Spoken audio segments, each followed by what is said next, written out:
The Stoner Sandwich. It's something many of us thought that Chef Sawyer should have won the competition with, so we're making it this morning on Good Company. Just everything looks good, like even separately and in pieces. So where did this idea come from? Well, you know, like we like to be fun with our desserts. At the tavern, it's the Stoner Sandwich. At Noodlecat, it's our peanut butter and banana steam bun. But the idea is we don't want to take ourselves too seriously. And this is one that we sort of crafted for friends of ours on their way to a concert next door at the House of Blues. What concert was it? I don't recall the instant individually, but it was something that just sort of came out, and we just said, you know, we'll keep this on the menu for a while, off the menu, and if you ask your server or bartender for a Stoner Sandwich, they'll know what you're talking about. Okay. So that's how it all started, and then we said, what more fun to represent ourselves than on Iron Chef on a national stage and say this is something that we would do at our restaurant. It's just fun, it's just good food, and when Minson sees them, we're going to do it. Okay, cool. All right, so you're making homemade waffles. Those are cooking over there. Exactly. This is just a very simple Liège style waffle. Okay, brown butter, flour, a little bit of sugar, but not too much because we're going to have the semi-Freddo on the inside. Right. Okay, and then that brings us to the semi-Freddo. All right. It's basically whipped cream and whipped egg whites, and that's it. So what I did was I whipped cream already, and I added a little bit of mint. I just pureed it right into there, and we're going to fold in these egg whites. If you see how fluffy these babies are. Really fluffy. They look like clouds. And then this is when we're going to do, like I said, folding. So we don't want to whip this. We want all the air that we've incorporated both to the cream and to the egg whites to stay in there. Because if you whip, you're going to break it down. Exactly. Into a consistency Exactly. you And don't want. it's going to look a little bit clumpy at first, but don't worry. As it freezes, it'll set up just fine. So I'm going to pour this just onto a sheet tray. You can actually do this right into like a muffin tin, and it'll pop out even easier for you. But we do it a little bit on a larger scale at the restaurant. Let me grab ours out of the freezer really quick. All right. Okay. How long has it been in there?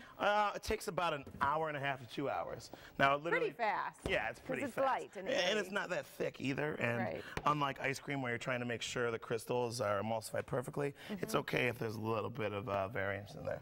So I have a little bit of whipped cream here. We're going to put that down. Homemade, of course. Homemade, of course. I have some still warm waffles, and that's the whole game, is having warm waffle with freezing cold ice cream. Okay, or semi-Freddo, as it were. It's going to kind of melt. If you want to grab a little bit of that chocolate soil, if anybody watched the episode on Sunday, this is the ingredient that I knocked on the ground all over the place in front of the oven halfway through the battle, and we had to remake it. A little bit more of the creme de chantilly, or whipped cream. And then we're going to sprinkle you want to sprinkle from the mountaintops for me? Just a nice amount of chocolate soil. Keep going, more, lots of it? Yeah, lots of chocolate, of course. All right. And then I'm going to mince up a little bit of mince. I'm doing more, just because. Of course. Put it around the edges, too. Okay. Well, the viewers can't judge me on the plating of this because you were involved. This is not how it looks at the restaurant, I promise you.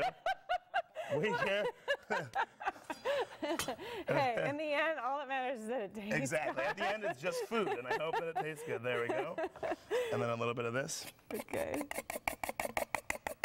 Because really, there's we're dancing. Less chocolate from the mountaintops. Yes, normally. of course. Yeah. We didn't have nearly enough chocolate from the mountaintops. Okay, I need a 4, or do I not? Am I supposed to just pick this up and bite it? I think it's just like a sandwich. I can cut it in half for you. Let's make it. Okay, let's cut it in half. I mean, I suppose it depends on whether or not I have the GHT drink along with it, whether or not I take a big bite out of it, which is also an excellent drink. Warm and cold. Oh,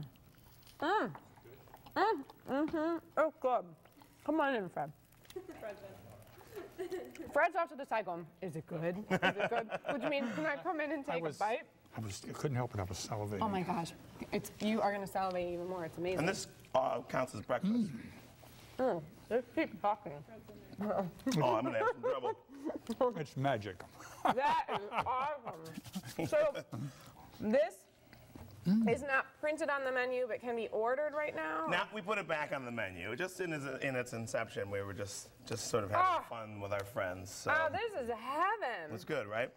It's better than good. It's the most delicious thing I've had in a while. And that's also because I was on a popsicle ginger ale diet for a few days.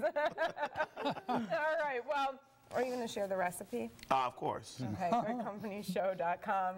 But just have Jonathan and his team make it for you. Visit the Greenhouse Tavern over on East 4th Street. Or Noodlecat, Yep. which is one of my new favorite places too. Wow, is that food excellent. What a cool thing you've got going on over there. Yeah, we're just so proud to be lucky there. to have you and so many great chefs in the area. You're having fun with food. Thank you. Thank you We're for lucky being to be here. a part of it all. Congratulations on Iron Chef, and Thank we know you. we'll see you back there again. I'm Glad not you're that happy. good. Yeah. All right, stay with us. We'll be back with more of Good Company.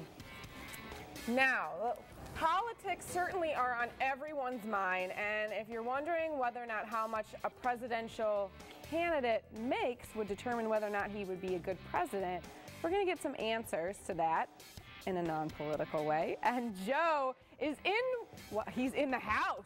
Yeah. Joe, what's going on? I heard